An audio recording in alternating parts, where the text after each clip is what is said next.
As we follow them together this morning, let's sing it. You make it easy to love you. You make it easy to love you. You are good and you are kind.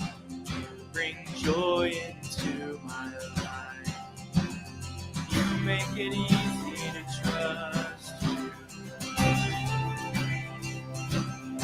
You have never left my side. You've been faithful every time. All I want is you, Jesus. All I want is you. You are the refuge I run to. You are the fire that leads me through the night. I'll follow you anywhere. There's a million reasons to trust you. Nothing to fear, for you are by my side. I'll follow you anywhere. Oh Jesus, you came to my rescue.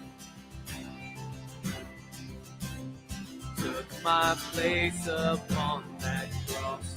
You redeemed what I had lost. Now my whole world revolving around you. You're the center of my life.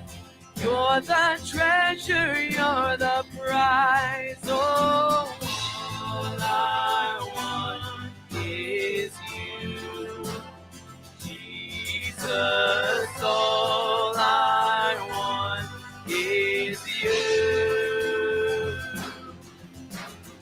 You are the refuge I run to. You are the fire that leads me through the night. I'll follow you anywhere.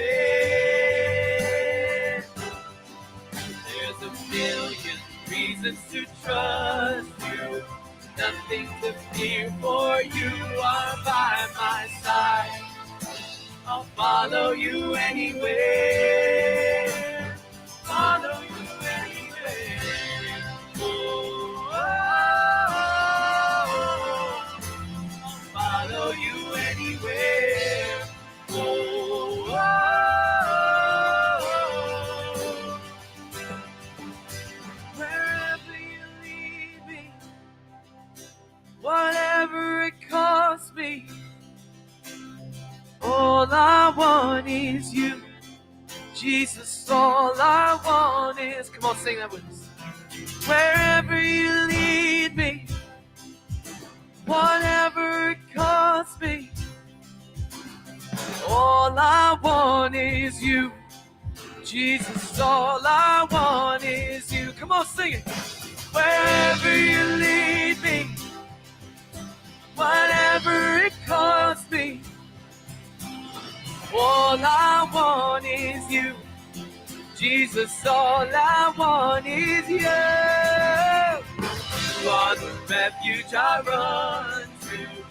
You are the fire that leads me through the night. I'll follow you anywhere. There's a million reasons to trust you. Nothing to fear, for you are by my side. I'll follow you anywhere. Follow you anywhere. Oh, I'll follow you anywhere. Oh,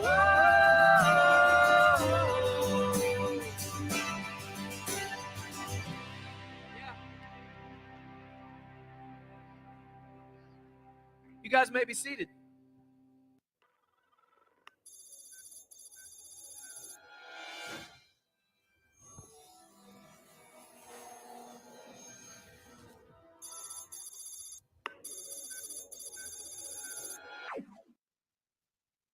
All right. Good morning. Welcome to C3. My name's Matt. I'm volunteer small groups pastor here.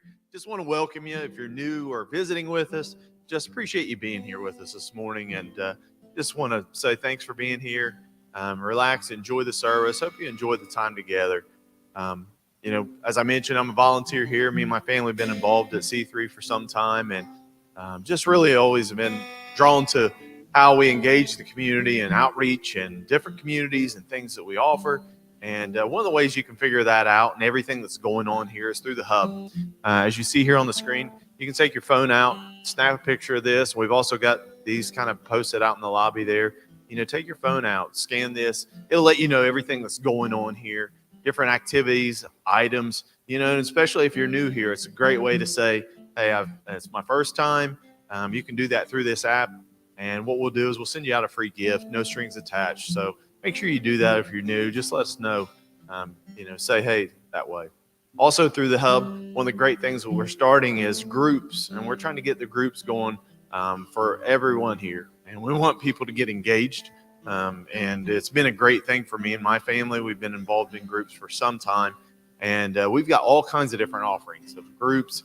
There's a basketball group and there's a new to C3 group. So if you're like, I don't know about what groups are all about, there's one that's going to be here And it's like I say, it's new to C3. We'd love for you to get involved. One of those ways, you can get on the app. You can check it out. You can ask questions. You can see what times those groups are. All those different kind of things are all listed in there in the hub. So make sure you, like I say, scan that, check it out, take a look at it, and go from there. As we continue on here this morning, the band's going to lead us in a couple more songs. And then Trent's going to be bringing our message. We're actually in a different series now. We're getting the game. We're doing that this week and then leading up to Super Bowl. And then, as you saw, we're going to be getting into a brand new series, The Code, right after that. So I'm excited for all those and everything that's going on here. As we close and, as Trent closes the service, I just want to let you know I'll be out there at the Welcome Center. Stop by. If you have any questions, any other leaders will be out there. We'll be happy to, speak with you about groups or just, like I say, if you're new here and just want to say, hey, we'd appreciate that. So let's bow our heads. God, we thank you for this time together. We thank you for all that you've done. We thank you for this life that we've been given. We pray that you would just help us as we come into this room and we lift our hearts and our minds towards you, that we would be drawn into your presence, and pray that you would just continue to help us as we go through this life to live it out the best we can. We love and praise you for your son, Jesus, and in his name, amen. Let's stand to our feet and worship some more.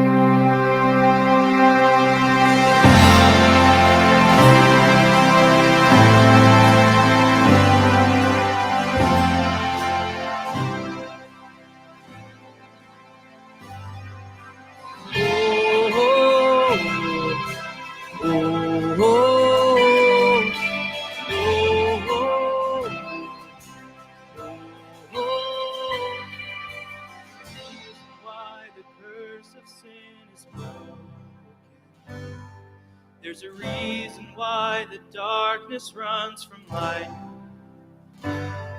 There's a reason why we stand here now forgiven. Jesus is alive. There's a reason why we are not overtaken. There's a reason why we sing on through the night. Why our hope remains eternal. Jesus is alive. Come on, sing it with us. Praise the King. Praise the King. He is risen. Praise the King. He's alive. Praise the King. Death's defeated. Hallelujah, he's alive. Hallelujah, he's alive. There's a reason why our hearts can be courageous. There's a reason why the dead are made alive.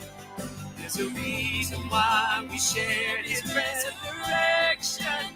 Jesus is alive. Oh, he's alive.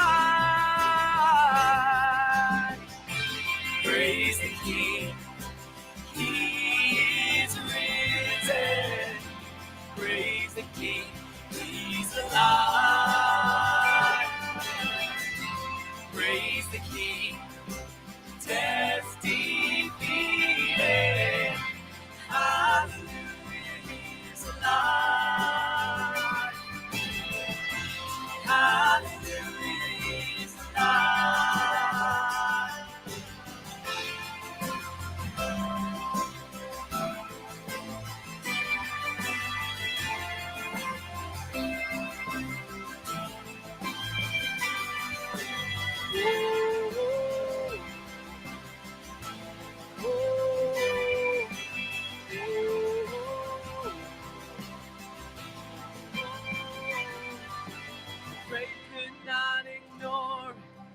All of heaven's roaring.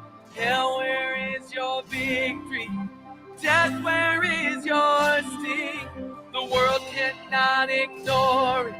When all the saints are roaring. Hell, where is your victory? Death, where is your... Come on, sing it with it. The grave could not ignore it.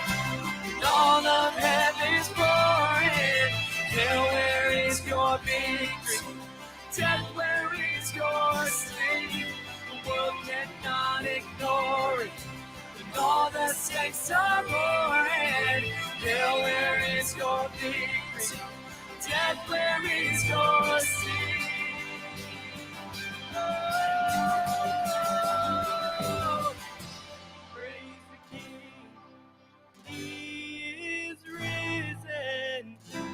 Praise the King. He's alive. Praise the King. Death's defeated. Hallelujah, He's alive. Hallelujah, He's alive. He's alive. Hallelujah, He's alive. Come on, everybody, sing it out. Jesus is alive.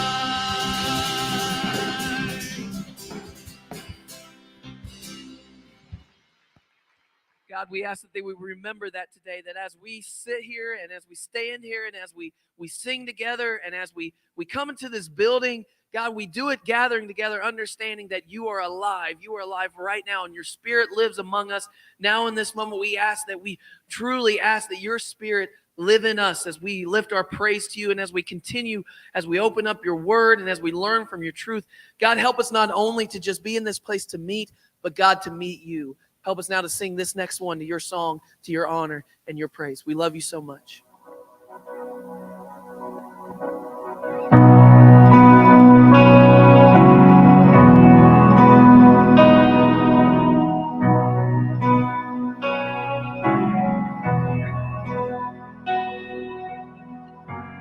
I am holding on to faith, 'cause I know you make a way. And I don't always understand, and I don't always get to see, but I will believe it. I will believe it. You make mountains move. You make giants fall. You use songs of praise to shake prison walls. And I will speak to my fear. I will preach to my doubt that you were faithful then. You'll be faithful now.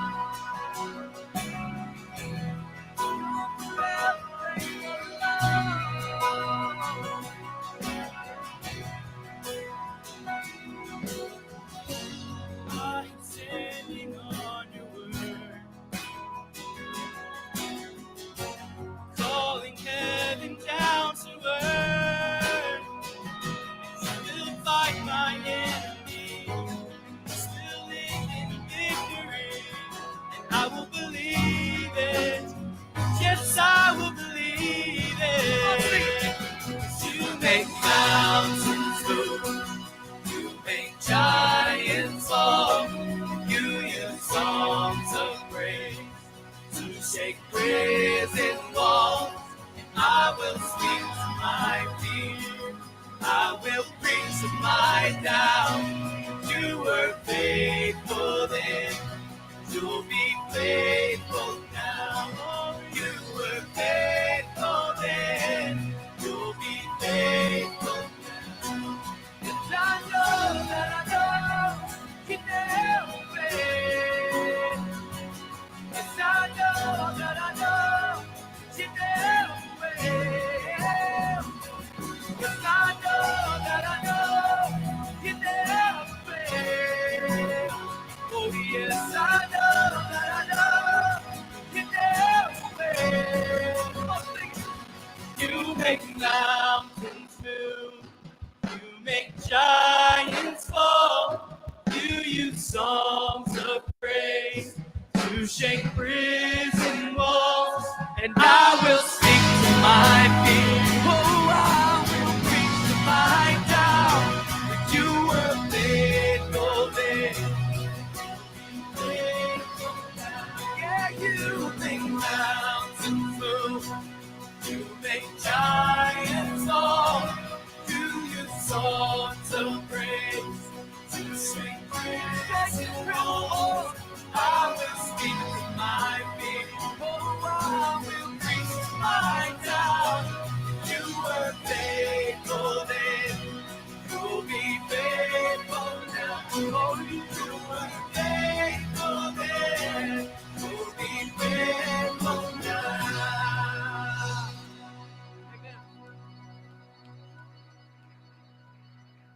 Amen. You can have a seat.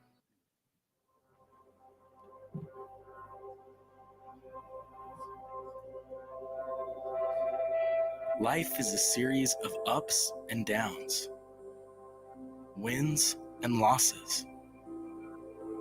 And sometimes all we can see is what's right in front of us. The next hurdle, the next goal, the next challenge.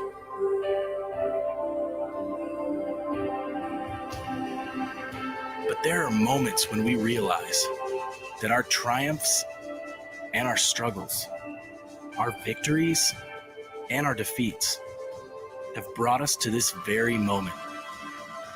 And it all comes down to this.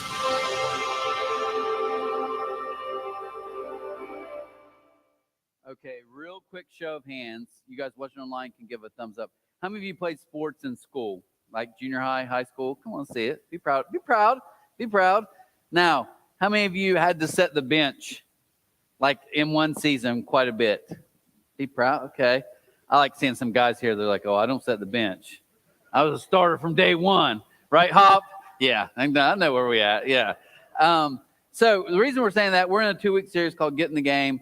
We're going to let this, obviously, we're finishing next week in the Super Bowl. But what I want to talk about today are, okay, if God's asking us to join the team and Jesus came in and changed everything, then what's this team really about? And I'm being honest, even watching online, I challenge you guys to kind of really kind of evaluate today, like, is this, Jesus came in and he changed everything. He really did.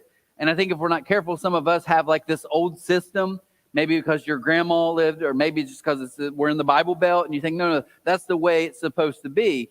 And I want to challenge you today to realize that maybe actually that's not true. So before we get in the game, my question to you would be, do you want to be part of the team? Do you want to join the team? Now, I grew up, and obviously I played football from 3rd grade and then a little bit through college. But in that experience, like how weird flex there a little bit, I played a little college ball. I don't know. Tell your friends, right? But I will say this, playing football, you always have different coaches. Every time you have a new coach or you join a new program, I've been with my son. We visited several different schools. What do? Every coach gets up there, it never fails, and they tell you, hey, this is what we're about. This is where we're going. This is what we want to achieve. These are our team goals. This is what we are about as a team, okay? So today, as we kind of look at that, and I was even thinking, my freshman year, we got a brand new coach. I was at Simmons Valley, and I remember the first time I ever met him. He had long hair. I'd never seen that really from a coach. He was a wild. I loved him, but he was like, we had no rules. He lived in a world of no rules. I think our rule was, don't commit a felony while wearing our jersey, right? I mean, it was just like wide open. It was awesome, right? But you had some people in that group who liked rules, and they struggled, or they didn't like it as much. They thought it was just like anything goes. Well, granted, we went 0-10, so they got rid of him. Well, they bring in another coach who also is an amazing man, and he brought one of his assistants who was a pastor. So we went from literally kind of no rules, you could say, do whatever, to my sophomore year, we prayed before every practice. At a public football, we prayed before every single practice. Like, we'd be ready to go and feel like, all right, before we go, everybody down knee, we're praying, right? And then it'd be like little mini sermons. So it was like 2 extremes, and you saw some groups like, man, I kind of wish it was like he used to run things. And then the other kids like, no, I wish it was him, right? So either way, you get different coaches running different things. But every coach is like, we're going to have some rules and we're going to have some goals. Well, today, I want to kind of just very quickly, in just literally 20 minutes or so, I want to share with you and challenge you to realize if you're going to join this team, then you need to know where the team's headed, and you need to know what those kind of rules are. Because here's what I've found in my experience. We're in the Bible Belt, right? Many of you have maybe some, maybe you don't. Some of you are like, I have no background. I don't even know what you're talking about. Awesome. But for a lot of you have some background. Maybe you went with your grandparents. Maybe you went to a VBS. If we're not careful, though, what we do is we think the old team rules need to still apply. Well, what are the old team rules? This is kind of even the Old Testament. There's a religious system, okay? There's a system in place, and this system's really, really important because it would kind of establish how amazing God was, how perfect and holy God is. So all this is kind of needed, but it was an old system. This is the old team and the rules. So just to kind of summarize for you how the old system worked, God came to a man named Abraham. Actually, his name was Abram. Then he changed his name, but he went to Abraham and he said, look, I want to make you my people and my nation. Abraham's like, look, that's awesome. The problem is I'm like 100 years old. My wife's 90 and we can't have kids, right? Maybe, dude, you picked the wrong guy to be that guy. And God's like, no, I picked the right person. So through time, literally, the multitudes of nations, the Jewish Israel nation came from Abraham. That's why they say Father Abraham. Well, then you fast forward a little bit longer and you have Moses, and God's like, hey, literally through this group, he delivers the people, and then we see the 10 Commandments, where we see God literally takes them up on Mount Sinai and says, here are the rules. Well, you fast forward a little bit more, and the people, God's people, got to where they have 613 laws. They have probably another 1,000 side laws and rules to follow. And they're like, hey, and this, if you were talking to someone when Jesus came on the scene, just let me give you the whole background. This is the old team rules. How do you get right with God? Follow the law. Perfectly? Well, nobody can follow it perfectly. But I mean, he grades on a curve, right? We're pretty good. I follow most of the law. Matter of fact, I had extra laws for my family. Okay, that's what people would have thought. That was the old team rules. So I want to show you just kind of simple, just to break it down as simple as I can in the Old Testament. Really, the old rules, and if you're churchy or you want to be religious, these are still the rules you would want to follow. You would say, okay, so it's what I do, and it's about me. I know there's a lot of do's and a lot of don'ts, and I need to follow the rules and make sure, I don't cheat on my wife, and I don't, make sure I don't smoke or chew or run around with girls who do, and kind of keep that whole philosophy. But then here's the second part I think is really important. It's a got to. Here are the things you've got to do, so God is kind of happy with you. And with that got to system, we see, well, why do I have to do all these things? Well, it says you have to work to be good. And you got to kind of show other people. You kind of show off that, hey, I am good. This is the system. Now, I'm going to show you just how ingrained this was in the people. I'm going to share just two kind of quick examples of the old system and the new system. So Jesus is part of this system, right? And he comes in and he's like, hey, things are about to be different, guys. About to change the game as we know it. So in Mark 10, it says, as Jesus started on his way, a man ran up to him and fell on his knees before him. Good teacher, he asked, what must I do? Now, that's really important to catch in the story. I've heard this story used for a lot of different examples. You should sell your house. You should sell everything you own because Jesus wants everything. And maybe so. I don't know. But I think what the key part is he comes to Jesus. He says, what do I need to do to get to heaven? What must I do? Well, there's a couple of interesting things here that I think tell me what Jesus is trying to get at. Jesus first says, what do you call me good? Nobody's good. Nobody's good but God alone. Now, in that moment, I think he was waiting for this guy to say, but you're God. So you are good. But you notice the man doesn't say. He says, hey, you're a good teacher. And I need you to tell me the rules I need to follow so I can be right with God. Jesus says, okay, we'll play your game. You know the commandments. You shall not murder. You shall not commit adultery. Don't steal. Don't give false testimony. Don't defraud other people. Honor your father and mother. This guy's excited, right? I mean, he's got his act together. He's like, teacher, I got great news. Literally, all these things I've kept since I was a little boy. Jesus looked at him. Now, he doesn't get mad at him. Jesus looked at him, and it says, loved him. Maybe smiled at him. And he says, great. But there's one more thing. There's one thing you lack, he said. Go sell everything you have and give to the poor, and you will then have treasure in heaven. Then come follow me. And the Bible tells us, and it's not on the screen, but it says the man walked away sad because he had a lot of possessions, and he couldn't do that. Now, I've heard this story used all the time. It's like, that's why you give God everything, every dime. It's his. And maybe, I'm not saying that. I don't know. I don't know why Jesus said this, but here's my theory. I think in the story you see, okay, what do I need to do to be right with God? And here's why I think this old system is so important. And I even wrote this down. When religious people thought that their got-tos, okay, when religious people said, okay, my got-tos will get me right with God, Jesus always adds more got-tos. He buries them in it. And I think it's kind of the same for us today. If you're like, no, you don't understand, Trent, I do this, that's why I'm right with God. Jesus would say, you want to play that game? You want to play the game of perfection? Because I can bury you in the law and the stuff you need to do. What Jesus was always trying to do was to point people back to him. You see, it's not about you. It's about him. But this is how the old system worked. Last thing. They would have said, if you talk to a good Jewish boy or girl or a teacher, they would say, okay, here's how you best live and please God. Love for God is always best demonstrated by how I love other people. Okay, Jesus said even all the law hangs on these two commands. Love God, love your neighbor. But here's where the Jewish people took it. They're like, yeah, but there's a verse in Deuteronomy, right, Jesus? Where it says, my neighbor is the people who are just like me, who live close to me. That's why they hated the Good Samaritan story, because Jesus said, you know who your neighbor is? Basically, anybody you come in contact with. Like even someone who doesn't believe like me? Yeah, exactly those people. You see, that was hard for these people to get. They hated that. So you got this first story, right? You got a guy coming to Jesus. He's got his act together. If he walked in these doors right now, we'd all be like, yeah, he's definitely getting to heaven, right? He's keeping all the rules. He looks good. He's making money. He's successful. And Jesus says, you don't get it, because it's not about you being good.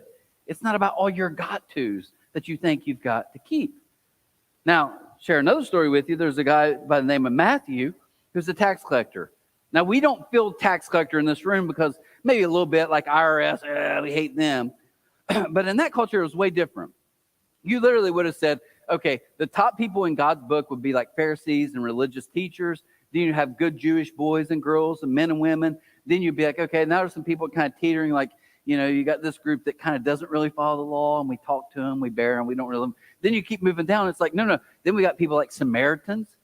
They were considered almost like a half-breed. So, we didn't really care about them. Then you have prostitutes and like white trash and trailer trash. And then way below that, you had tax collectors. So you've got this rich guy who's followed all the laws of God, and he walks Jesus like, what do I need to do? I kind of know the answer because I think I've already done it, but just to make sure I'm good to get in heaven. And Jesus is like, no, you don't get it. Now you got Matthew on the other end of the spectrum, who's a tax collector, cheating his own people, robbing people. How does Jesus respond to him? Check it out. We live in the same world, Matthew. Next. Besides, what else are you going to do with a mind like yours?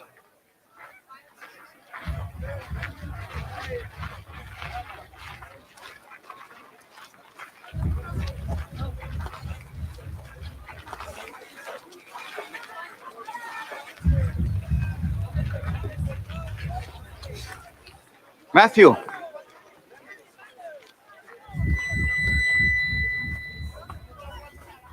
Matthew, son of Alphaeus.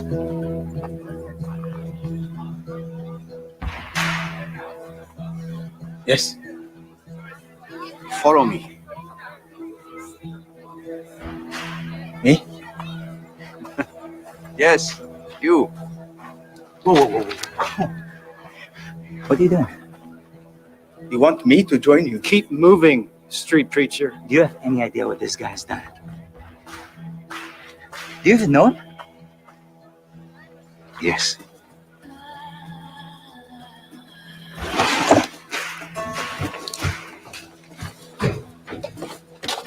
Listen, I said to... What are you doing? Where do you think you're going? Guys, let me go. Have you lost your mind? You have money. Quintus protects you. No Jew lives as good as you. You're going to throw it all away. Yes.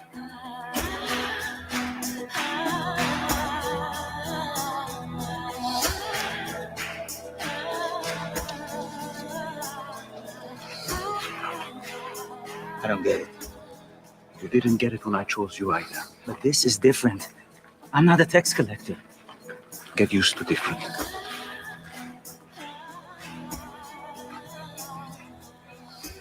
I'm glad we passed by your booth today, Matthew. Yes. Shall we? We have a celebration to prepare for. You will regret this, Matthew. What's the tablet for? I grabbed it without thinking. You can put it back. No, keep it.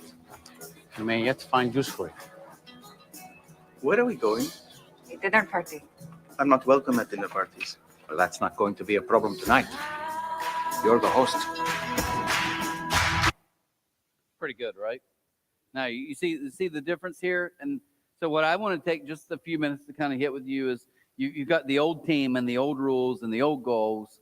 And now Jesus comes in and he's like, hey, you need to get used to different. Because I'm coming in with that's why we see Old Testament, right? The old covenant that God had with people.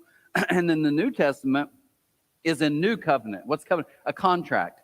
It's a new binding contract where God says, I'm going to relate to you differently than I have in the past. I'm actually going to relate to you through my son, who's going to take care of all the legwork, all the stuff you need to do. I know we got to be right. We got to be perfect with God because God's holy. Like, no, Jesus has taken care of that for you. So I want to kind of give you something I think is good news today. Okay, if you've been killing yourself or you always had this backwards thought like, oh, I got to do more, be better so I can be accepted so people will love me. The new team rules and the goals are so much better. It's all about what Jesus has done, and it's all about him. It's not you. It's not me. So we can relax for a second. God's not putting it on me. But here's the part I think is so much better. And if you're part of a very like religious system, you're going to be told constantly all the things you've got to do. You can do, you can't do this, don't do that, don't murder, don't. You go down the line. Jesus like, no. In my world now, it gets to be a get to. So you get to enjoy being kind, and you actually get to show love. You get to do these things. So I have to? No. There is no got to, have to. It's what you get to do. Now to break that down in John 15, I'm going to give you real quick why Jesus. So Jesus is getting to the end of his life. He's about ready to go to the cross, die. He's sitting with his followers. And he tells them this little spiel. He kind of encapsulates and summarizes everything he's about. So if you want to reject Jesus, you're watching online, you're like, you know what? I don't like it. I don't believe this. I've met too many weird Christians with the rules and the regulations, and I don't want any part of that. Okay, I'm just going to challenge you to take him at his word right here, okay? Because what he's saying to these people, he would say to you. Here's what he said in John 15, starting verse 5. He said, I'm the vine, you're the branches. If you remain in me and I'm in you, you will bear much fruit. But let me warn you, apart from me, you can do nothing. Now, the reason I have this drill up here, this is property of C3, okay? And the reason I wanted to bring this up on stage is because over the last several years, we had kind of this Build-A-Bed program where we build beds. If you ever some of you are part of it, it's awesome. Built like 5 or 6 beds at a time. And we would build the beds, then we would take them apart. And we came up with this really good plan where we only had about 8 screws that we would pull out from the beds. It would make it about 4 pieces. And then I got to be part of this. I've been able to be part of this so many times. It's so awesome. So what we would do then, we would call these moms, dads, families, and we'd say, hey, got the bed. We want to deliver it. We're going to bring it in. We're going to put it together in the kids' room. Now, if you've never been part of this, I'm telling you, one of the most amazing things. It really is. Because you walk in and almost never fails. Anyone who's ever done this, I don't know if Phil's is in here right now. I know he's part of this too. When you walk in, you always have a little kid in like pajamas. And they're literally ecstatic. They can't wait. I don't know if and sometimes we go at like 2 o'clock in the day, they're still in their pajamas. I think they put their pajamas back on because they've never had a bed before. So you're literally putting together a bed for a kid who doesn't have a bed. And they love it. And the mom, the parent, everybody's just so excited. Well, here's where your C3 leaders are morons, okay? What we do is we come in and we have one job. We bring our drill. We've got our 8 screws. It should take 5 seconds, right? We put it together. Everybody cheers. The problem is, and Aaron and Alicia both will tell you this, we never charge the drills. I don't know why we're so dumb. I'm telling you, I bet 10 times I've been there. And here's what happens. You get down, and I always walk in kind of like, I can't do anything. I'm not handy, but I walk in with drill. Like, how you doing, little man? Daddy's here to get you a bed. Are you my dad? Whatever. We'll move on, right? So, but I get down, and in there, I get the first one. It's like, in. And the kids, I'm not, you think I'm making the story. Phil's in here to tell you. Like, they are like, usually like, yeah, they can't wait. They've got a bed. They cannot wait. They're so excited. And it never fails. We get to the second of 8 screws, and we're like,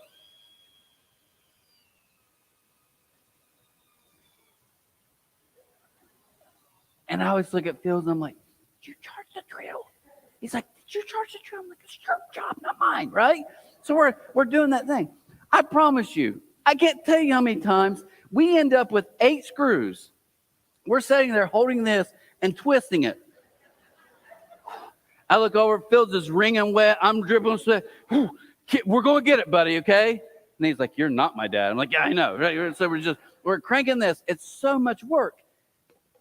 I'm ashamed to say this. There's been a few times we've had to look at these kids and we're like, you can set on it. Don't jump on it, though, because it's missing about 4 screws. But we're coming back tomorrow to fix it. Now, the reason I tell you that, every time I read the story, I think about that. We have what we need, but we're not connected. We're not charged. And because of that, we have to work really hard doing something that the whole time it's like, why don't you just let the drill do it? Jesus is saying that to them right now. He's like, look, you can work as hard as you want. You can kill yourself trying to be super spiritual and religious and Christian and all that. But he's like, I'll tell you an easier way and a much better way that works better. Let me do it. Let me do it. See, that's why this first part is all about. It's what Jesus has done. It's about him. The second part's just as good. We get to. So you get to enjoy being kind and showing love to others. Look at verse 11. He said, I told you this, that my joy may be in you and that your joy may be complete. See, what I'm offering you is way more joyful. You don't have to kill yourself. You don't have to strain and think, oh, am I a good dad? Am I a good mom? Have I been a good parent? Good? No. He's like, my joy's in you now. You get to just chill for a second. Oh my gosh, what will they think? You don't have to worry about that. He's like, my joy is in you.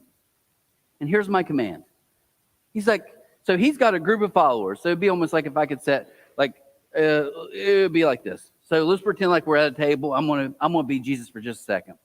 So I'm just going to use these first 2 sections, right? So we're sitting in a room, and I'm just talking to them. So here's what Jesus says, and it's kind of amazing. He says, you guys know how that one day I was talking about the law and the 613 laws plus all the other added on stuff people have made? And remember I told you in the old system, love God, love your neighbor, covers all of it? Yeah. Well, I'm about ready to give you not a third law, not another edition. I'm going to give you, in the new world, in the new system, I'm going to give you one law that covers everything. Literally, I'm not getting rid of the old law. I'm actually going to make it all complete and fulfill it in this one thing. That's pretty bold, right? He says, my command is this: love each other as I have loved you. Love each other. Gotcha. So we just love our disciples. No, don't you remember? I said, everyone. You're supposed to love everyone. How? The way I loved you. So I could see him looking at Matthew. You remember when all of the rest of these guys didn't want you part of that because of your past and all the junk you've done and how you sold out your own people? But you remember how I loved you? I, even when they didn't like it, walked over and asked you to follow me. That's what you do with people. You remember, Peter, when you got really loudmouthed and got in trouble and they were about ready to literally kill you with a sword? You remember how I forgave those people and how I forgave you, Peter? That's what I'm asking you to do for others. You forgive them like I forgave you. You know how I reached out to people that no one else wanted to be around? I'm asking you to reach out to people that no one else wanted to be around. You're called to love. And he says this: greater love has no one than this, to lay down one's life for one's friends. And this is pretty bold because he said, you're not my slaves. You're not my servants. You're my friends. So what's the new rule? I want you to see this phrase, because this is something that is incredibly simple, but at the same time, incredibly demanding of all of us. It's so simple, I could take it to the cross kids. Every kid would get it. But it's so demanding of my life and yours because it says I can't make my life about me anymore. Love for God, according to Jesus, is best demonstrated and proved by my love for those, everyone, including those who are not like me and may not actually even like me. I love those people the way that Jesus has loved me. He went on to say, you know how you'll know you're my followers? By the way that you love one another. So I want to give you, just kind of, as we get ready to wrap up today, I want to give you the old team rules, because some of you, depending on your background, will be tempted to always want to go back to the rules, right? I remember my sophomore year, we played for a new coach, new system, new rules. And I remember there was time players, but I just wish we could go back last year and you want to say, but it's not last year, right? Some of you want to go back to the old, you're like, but I like the rules. The rules make me feel good about me. when I keep them. But it's not last year and it's not last time. That's the old team rule. What are they? It says, hey, it's about what I do. It's about me. I've got to, so I can show others how good and how right I am. The new team rules say, no, it's all about Jesus and what he's done. It's about him. But I get to, not to show off how good I am, I get to show love to other people. So what are the new team goals? I'm going to summarize following Jesus for you literally in 2 lines. And here it is. This is what Jesus is asking you to be part of. You see, at C3, we're like Marshall in the 70s. We'll take anybody, right? And we want you part of our team. We want you in the game, not on the bench. But I will say this. This is what Jesus said. You want to follow me? I'm going to ask you to love and live like I did. And I'm going to ask you to help other people do the same. Not just about you even. I'm going to ask you, the people you work with. Oh, Trent, I'm not going to walk up to my coworker while I'm drinking coffee and be like, have you ever thought about if you die tomorrow? He didn't say that. He said, I want you to show them what life looks like when it's lived in me. And here's what I found about living like Jesus. At first, it's appalling. Then it's appealing. Then it becomes contagious. You know that? It really, at first it's appalling. Wait, you're asking me to love people who mistreat me? Yes. I don't want to do that. Neither do I. It's appalling. But when you see someone do it, all of a sudden it's appealing because you're like, I don't know why they do that, but I like it. I kind of wish that could be said about me. And then over time, what happens is this is how all of Christianity spreads. It becomes contagious. These are simply the new team rules and goals. Live and love like Jesus did. And then your life, the people you're around, your family, your coworkers, your neighbors, your job is to show them what that looks like on a daily basis. It's that simple. You see, Jesus offers us love instead of laws. That's why Jesus always prioritized people over rules. Why? Because he knew his Father's heart, and his Father's heart was people are always more important. Love always trumps laws. Now, as we close, I want to share a story with you. So as I said earlier, I tried to flex on you guys just a little bit. I played football at Moorhead. Let me back up. I was on the team at Moorhead, okay? Played's kind of a strong word. That means I actually was in a game. I did tear up the Eagle Bowl, by the way, though. Tell your friends, okay? Scored 2 touchdowns. I remember one of our quarterbacks ran and held me up in the air. It was like Dirty Dancing 2.0. He spun me around. We won the game. It's awesome. That's probably the best highlight I have. But the reason I tell you that is I'm a freshman at Moorhead State, and I'm not going to any church there. You know, I'm stuck there. And I started thinking, you know, I need to probably be involved in something. And I had a lot of friends who would come into my dorm and, you know, be in and out and, you know, always talking. And we were all kind of struggling because we're away from home and our girlfriends and, you know, all the different stuff you're dealing with as a freshman in college away from home. So I was like, I came up with a plan. After practice, I heard of this. I think it was like a Baptist student union or student union. I don't know, something. So I'm like, I'm going to go there. It was a Wednesday night, like 9:09 p.m. So I go to this thing. And the whole time I was like, you know, if this is decent, I've got like 10 or 11 friends that just live in my dorm room that I know they're struggling. And man, this would be a good place. I'll just invite them to kind of come with me. Well, I walk in, great people, don't get me wrong.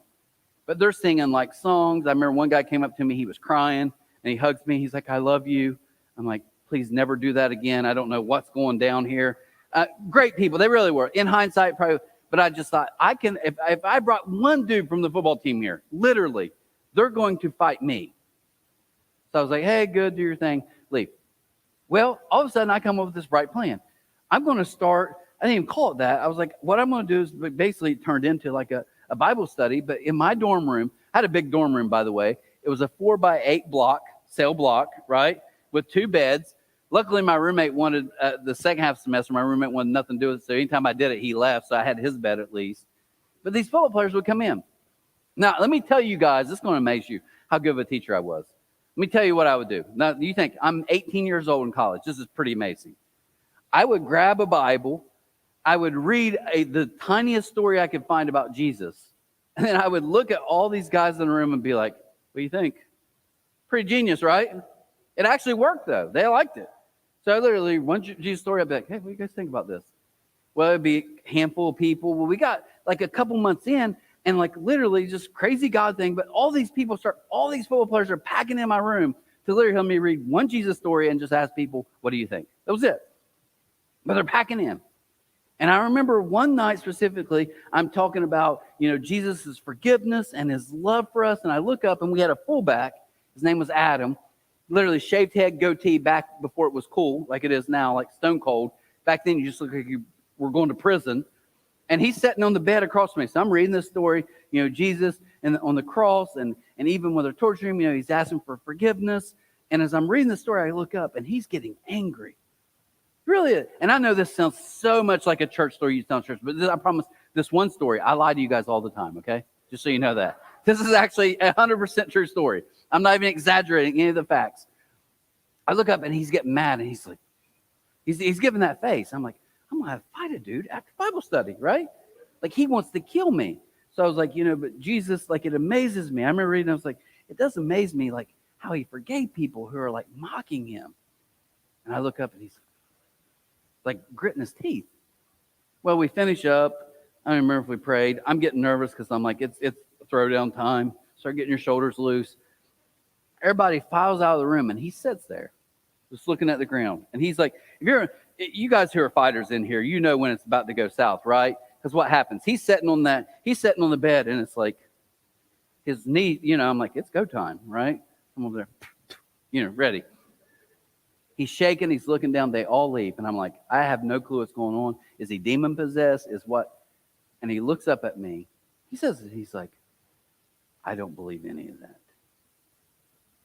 Okay, fine. Can you leave? Right?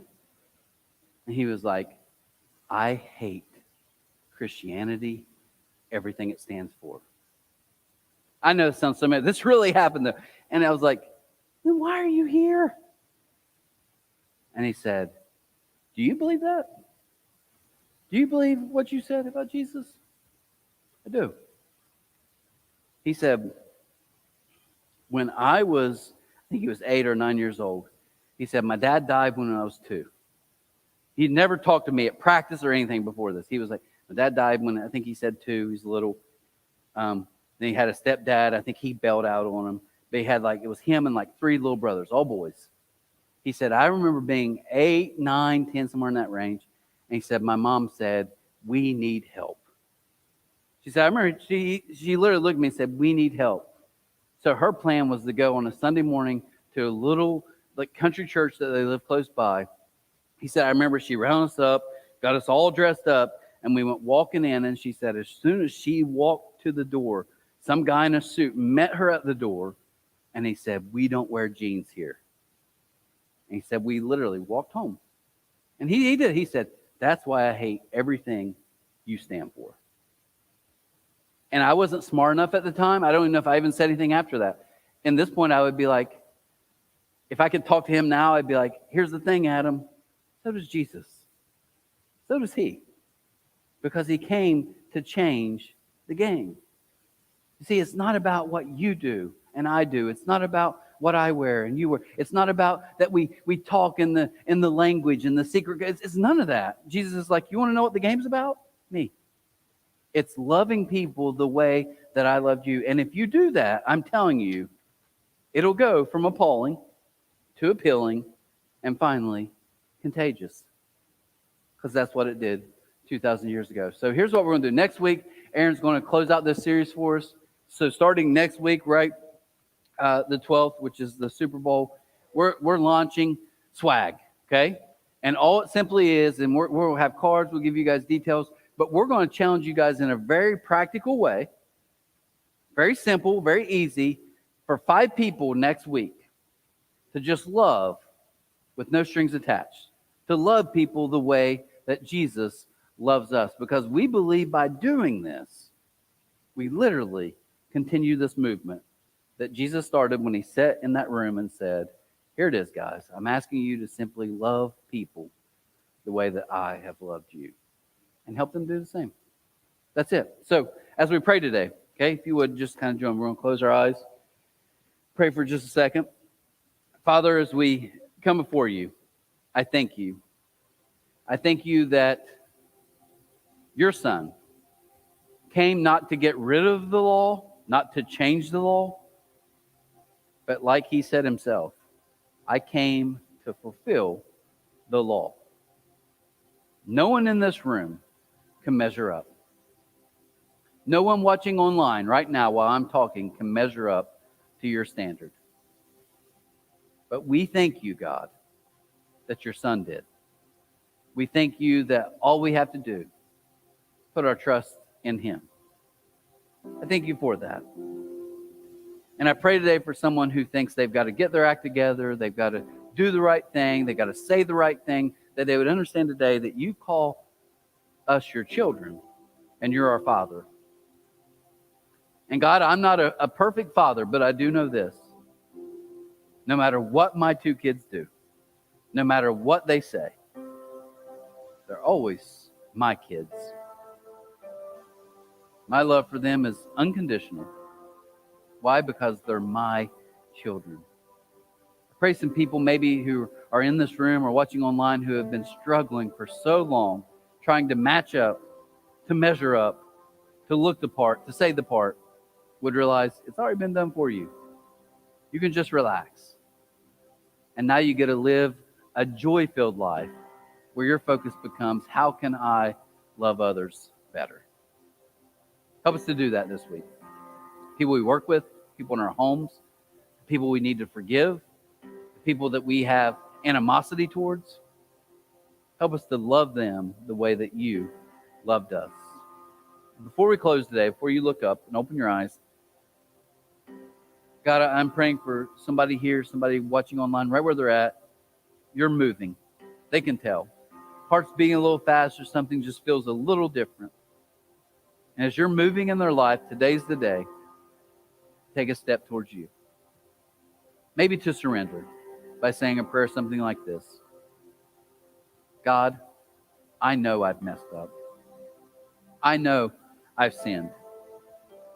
But I'm asking you this morning to forgive me. I'm giving you my life in return. So here's your prayer, real simple. Jesus, thank you for saving me. If that's you. Nobody's looking around and we celebrate. Had a young lady in the first service raise her hand. I'm not going to make you come forward. You have to march up here. Not here to embarrass you, but we want to celebrate that because that is amazing news. If that's you, let me do something really bold. If you would just lift your hand just a second, just so I acknowledge you. It's all. Just lift it up. I just want to celebrate that that's you. Put it up. Put it right back down. Awesome. Awesome. Thank you so much. Jesus, thankful for what you do. Thankful for everything you've done for us. Pray today as we walk out of these doors. If nothing else can be said about us, it would be the way that we love others. We ask this in your name, and amen.